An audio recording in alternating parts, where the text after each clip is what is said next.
लाक्षागृह षड्यंत्र। पांडव हस्तिनापुर में अपनी माता कुंती के साथ शांत जीवन व्यतीत कर रहे थे, किंतु दैवयोग तथा शकुनी के छल कपट से उनमें तथा कौरवों में वैर की आग प्रज्वलित हो उठी। दुर्योधन बड़ी खोटी बुद्धि का मनुष्य था। उसने अपने मामा शकुनी के कहने पर पांडवों को बचपन में कई बार मारने का प्रयत्न किया।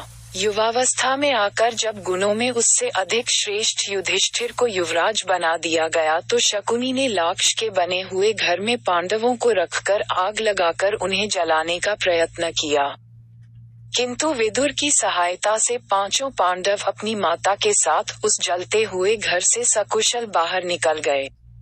अपने उत्तम गुणों के कारण युधिष्ठिर हस्तिनापुर के प्रजाजनों में अत्यंत लोकप्रिय हो गए। उनके गुणों तथा लोकप्रियता को देखते हुए भीष्म पितामह ने धृतराष्ट्र से युधिष्ठिर का राज्याभिषेक कर देने के लिए कहा।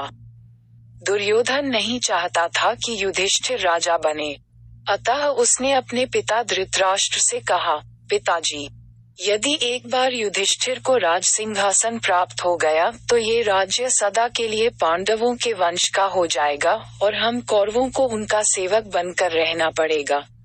इस पर धृतराष्ट्र बोले, वत्स दुर्योधन, युधिष्ठिर हमारे कुल की संतानों में सबसे बड़ा है, इसलिए इस राज्य पर उसी का अधिकार है। फिर भीष्म तथा प्रजाजन भी उसी को राजा बनाना चाहते हैं। हम इस विषय में कुछ भी नहीं कर सकते। धृतराष्ट्र के वचनों को सुनकर दुर्योधन ने कहा, पिताजी, मैंने इसका प्रबंध कर लिया है, बस आप किसी तरह पांडवों को वारणावत भेज दें। दुर्योधन ने वारणावत में पांडवों के निवास के लिए पुरोचन नामक शिल्पी से एक भवन का निर्माण करवाया था, जो कि लाख, चर्बी, सूखी घास, मूंज जैसे अत्यंत ज्वलनशील पदार्थों से बना था। दुर्योधन ने पांडवों को उस भवन में जला डालने का षड्यंत्र रचा था। धृतराष्ट्र के कहने पर युधिष्ठिर अपनी माता तथा भाइयों के साथ वारणावत जाने के लिए निकल पड़े।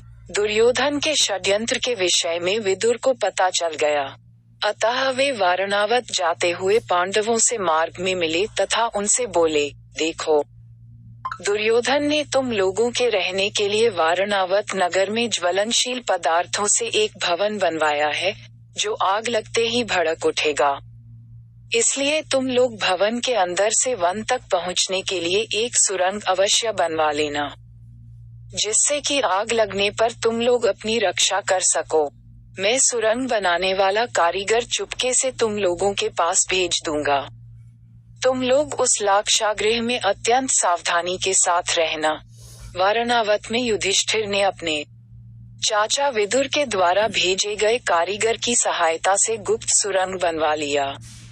पांडव नित्य आखेट के लिए वन जाने के बहाने अपने छिपने के लिए स्थान की खोज करने लगे।